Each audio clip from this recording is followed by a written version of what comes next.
देश में मंगलवार से 2000 रुपए के नोटों को बदलने का काम शुरू हो गया है। नागपुर में पहले दिन बैंकों में नोट बदलने के लिए लोग सुबह से ही जुटे रहे। इस दौरान डॉक्यूमेंट आईडी फॉर्म को लेकर कंफ्यूजन होने से अधिकांश लोगों को बिना नोट बदली ही मायूस लौटना पड़ा। वहीं सभी बैंकों ने इस काम के लिए कई तैयारियां की है। बैंकों में क्या तैयारी है और लोगों का क्या कहना है, इस बात का जायजा यूसीएन न्यूज ने नागपुर के कुछ बैंकों पर जाकर लिया है। रिजर्व बैंक ऑफ इंडिया के फैसले के बाद 23 मई यानी सोमवार से देश भर में 2000 रुपए के नोटों को बदलने का सिलसिला शुरू हो गया है। नागपुर में सोमवार सुबह से ही लोग अपने नोटों को बदलने के लिए बैंकों में जुटे। कुछ के नोट बदले गए, लेकिन इस दौरान कईयों को मायूसी हाथ लगी। गांधीबाग निवासी बिट्टू घनवानी सुबह ही अपने 2000 के नोटों को एक्सचेंज कराने के लिए भारतीय स्टेट बैंक ऑफ इंडिया की ब्रांच पहुंचे थे, लेकिन पहचान पत्र की मांग और अन्य कागजात नहीं होने से बैंक ने उनके नोटों को बदलने से इनकार कर दिया। ऐसे में वे बिना नोट बदले ही घर वापस लौट गए। मोदी साहब ने क्या बोले थे, जो आरबीआई का रूल्स आया था ना, क्या आया था कि आप कोई भी बैंक में जाकर नोट एक्सचेंज कर सकते हो।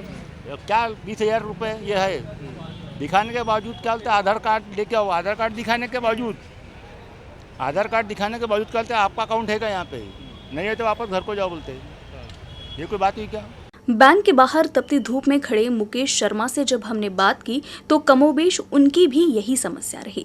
मुकेश मूलतः बीकानेर राजस्थान के रहने वाले हैं, नागपुर में काम करते हैं और अमूमन उन्हें कैश में ही पेमेंट मिलता है। हमसे बात करते हुए कहते हैं कि बैंक में 2000 के 10 नोट बदलने के लिए गए थे, लेकिन बैंक कर्मचारी ये बोलकर उन्हें मना कर दिया कि आपका अकाउंट राजस्थान का है, ऐसे में आपके नोट नहीं बदले जा सकते। बोले जा रहा है कि आपका राजस्थान का खाता है तो आपका पैसा इधर चेंज नहीं होगा, जहाँ पे खाता होगा आप वहीं चेंज कर पाओगे आप। हाँ, तो अभी ये मुश्किल आ रही है कि हमको जो पेमेंट मिलता है वो कैश मिलता है। अभी कैश मेरे पास में 20,000 रुपये मेरे को चेंज करवाने, तो ये बोले जहाँ राजस्थान का खाता है राजस्थान जाना पड़ेगा अभी 20,000 के लिए। हालांकि ग्राहकों की सहूलियत को देखते हुए कई बैंकों में खास इंतजाम किए गए थे।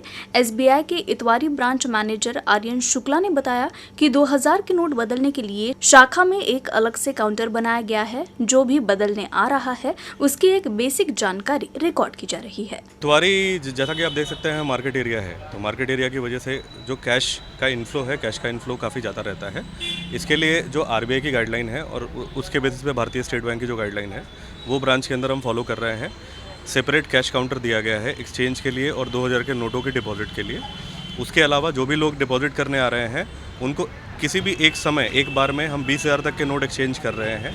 और जो हमारे ग्राहक सेवा केंद्र हैं छोटे छोटे, वो आपके चैनल के माध्यम से मैं ये भी बताना चाहूँगा कि वो लोगों घर के पास में जो ग्राहक सेवा केंद्र है भारतीय स्टेट बैंक के, वहाँ भी 2 नोट यानी 4,000 रुपये तक के एक आदमी एक दिन में एक्सचेंज कर सकते हैं। उसके अलावा जो लोग आ रहे हैं और चूँकि ज़्यादा भीड़ उमड़ने की उम्मीद है, तो उसके लिए हमने अंदर में बैठने की, पानी पीने की, बाकी चीज़ों की यानी दूसरी जो एमिनिटीज़ हैं उसकी व्यवस्था करके रखी है। नागपुर में सभी बड़े बैंकों में पहले दिन उम्मीद के मुताबिक कम ही भीड़ देखने को मिली। हालांकि कुछ बैंकों द्वारा ग्राहकों से फॉर्म भराए जाने की भी खबर है, जिससे लोगों को दिक्कतें हुई है। रिजर्व बैंक ने साफ तौर पर कहा कि 2000 रुपए के नोटों को एक्सचेंज कराने के लिए बैंक में किसी भी तरह के फॉर्म नहीं भरने होंगे और न ही किसी की पहचान पत्र की जरूरत पड़ेगी। सहयोगी जितेंद्र खापरे के साथ फैजल खान, यूसीएन न्यूज, नागपुर।